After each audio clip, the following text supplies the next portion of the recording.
Imagine a city, not just divided by streets and buildings, but by a scar of concrete and barbed wire. A city where families were torn apart overnight, where a single wall became the symbol of a world split in two. This was Berlin.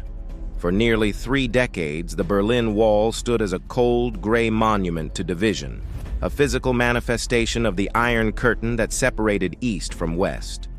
For 28 years, it was a landscape of watchtowers, armed guards, and a desolate death strip.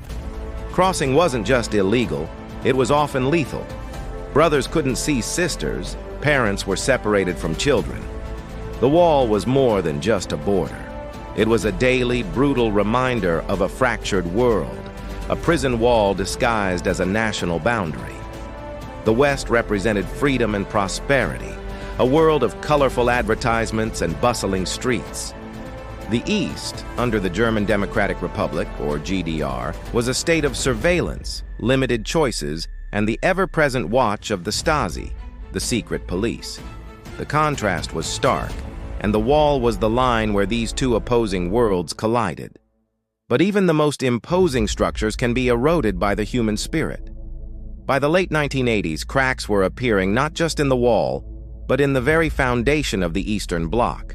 Across Eastern Europe, winds of change were blowing. In Poland, the Solidarity movement had been chipping away at communist rule for a decade. In Hungary, reformers were cautiously opening their borders. The Soviet Union itself, under Mikhail Gorbachev's policies of glasnost and perestroika, openness and restructuring, was signaling that the old ways were no longer sustainable. The iron grip was loosening. Inside East Germany, the pressure was building. People were tired of the repression, the economic stagnation, the lack of freedom.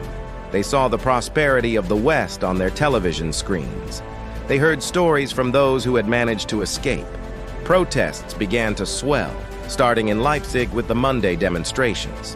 What began as small prayer meetings for peace grew into massive street protests, with hundreds of thousands chanting, "Wir sind das Volk," "We are the people." This simple phrase was a revolutionary act. It was a declaration that the state did not own them, that their collective will was a force to be reckoned with. The fear that had silenced a generation was beginning to evaporate. Then came November 9th, 1989.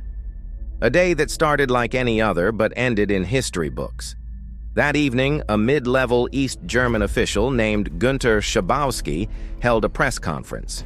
It was meant to be a routine announcement about new, slightly relaxed travel regulations. But under questioning from a persistent journalist, a tired and ill-prepared Schabowski fumbled through his notes. When asked when the new rules would take effect, he hesitated, then uttered the words that would accidentally topple a superpower's wall. "As far as I know, it takes effect immediately, without delay." The words spread like wildfire. Radio stations and TV news anchors repeated the stunning announcement. Was it true? Could they really just leave? Confusion reigned, but hope surged. Tentatively at first, then in a growing stream, East Berliners began to gather at the checkpoints along the wall. They approached the Bornholmer Street crossing, then others. They faced the border guards who were just as confused as everyone else. Their orders hadn't changed. But the crowd grew larger, more insistent. The atmosphere was electric, a mixture of tension, disbelief, and intoxicating hope. The guards were overwhelmed.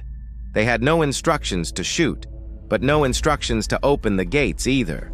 The sheer number of people was staggering. The chants of open the gate," became a deafening roar.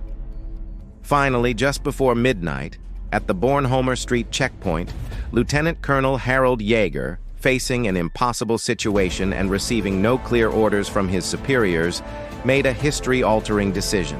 He ordered his men to open the barriers. The moment the gates swung open, a tidal wave of humanity poured through. It was a flood of pure, unadulterated joy. Strangers hugged, crying and laughing. East and West Berliners, separated for a generation, embraced on the streets. People climbed onto the wall itself, dancing and singing in defiance of the very structure that had imprisoned them. They brought hammers and chisels, pickaxes, and whatever tools they could find, and began to chip away at the hated concrete. Each chunk that fell was a symbol of liberation. The sound of hammers hitting concrete became the soundtrack of freedom. These weren't soldiers or politicians tearing down the wall. They were ordinary people. They were mechanics, nurses, students, and grandparents. They were the Mauerspechte, the wall woodpeckers, pecking away at tyranny. They climbed the Brandenburg Gate, a symbol once locked away in no man's land, and waved flags in triumph. The world watched, mesmerized. It wasn't a military victory. It was a human victory. It was proof that even the most formidable walls can be brought down by the relentless pursuit of freedom. In the days and weeks that followed, the wall continued to crumble. Official demolition crews moved in with cranes and bulldozers, but the real work had already been done by the people. The emotional reunion of a city was overwhelming. Families who had been separated for 28 years were finally reunited. They shared stories, tears, and decades of lost time. A brother who had escaped to the West could finally embrace the sister he'd left behind. Grandparents met their grandchildren for the first time.